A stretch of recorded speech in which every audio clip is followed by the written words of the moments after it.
Jeshi la Polisi mkoa wa Morogoro linaendelea kutoa tahadhari kwa wananchi wote wa mkoa wa Morogoro wakati huu wa kipindi cha mvua zinazoendelea kunyesha ili kuweza kuokoa maisha ya watu pamoja na mali.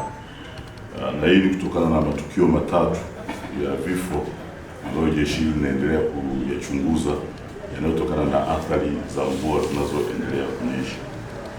Tukio la kwanza linahusiana na kifo cha Lukman Chambiro Ramadhani mwenye umri wa miaka 17. Huyu ni dereva wa pikipiki mkazi wa Mwembe Songwe, manispaa ya Morogoro. Hili tukio la kifo chake lilitokea Disemba 19, 2025 jioni katika mtaa wa Itigi, kata ya Mwembe Songwe. Huyu alikufa wakati akiendelea na matibabu baada ya kuangukiwa na waya unaodhaniwa kuwa na umeme wakati akiendesha pikipiki yake. Tukio hilo liliambatana na mvua kubwa ambayo ilikuwa inanyesha, ikiambatana na upepo pamoja na radi. Kimsingi chanzo cha kifo chake bado kinachunguzwa kuweza kujua nini hasa kilipelekea kifo chake kutokana na mazingira ambayo nimeeleza. Hili tukio lingine limetokea Desemba 28 wa 12, 2025 usiku katika eneo la mtaa wa Simsi. Hii ni kata ya Mji Mpya, manispaa ya Morogoro, ambapo mtu mmoja aliyefahamika kwa jina la Onesmo Chumvi mwenye umri wa miaka 50, huyu ni mkazi wa mtaa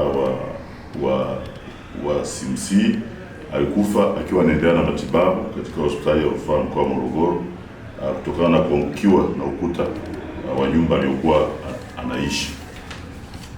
Tukio lingine limetokea Desemba 29, 2025 mwaka huu katika bwawa la Sarawati, kata ya Mkundi, manispaa ya Morogoro, ambapo mtoto mmoja anaitwa kwa jina la Gervas Gerard Muharanyambu mwenye umri wa miaka 13, ni mwanafunzi kwa maana amemaliza darasa la 7 mwaka huu, alikufa maji baada ya kuzama kwenye bwawa hilo. Kwa hiyo mwili wa marehemu uliweza kuokolewa na kukimbizwa hospitalini, lakini baadaye ilibainika kwamba amefariki. Kwa hiyo mwili umekabidhiwa kwa ndugu kwa ajili ya mazishi. Kwa hiyo nipende kutoa tahadhari tu kwa wananchi kama nilivyoanza kwamba sasa hizi ni kipindi cha mvua za vuli, kinaambatana na mvua hizi ambazo zina upepo na zingine zina radi. Kwa hiyo kila mmoja achukue tahadhari za kiusalama ili kuhakikisha kwamba maisha yao pamoja na wananchi wengine hasa watoto yanakuwa salama. Madhara haya ya vifo yanatokana na kutokuchukua wakati mwingine tahadhari. Baadhi ya nyumba ambazo zimeisha na zimeshakuwa condemned au zimekatazwa kuishi, basi zisitumiwe kama makazi kwa sababu zitakuwa ni hatarishi. Zikishakunywa maji kuta zake zinalegea na kuweza kuanguka.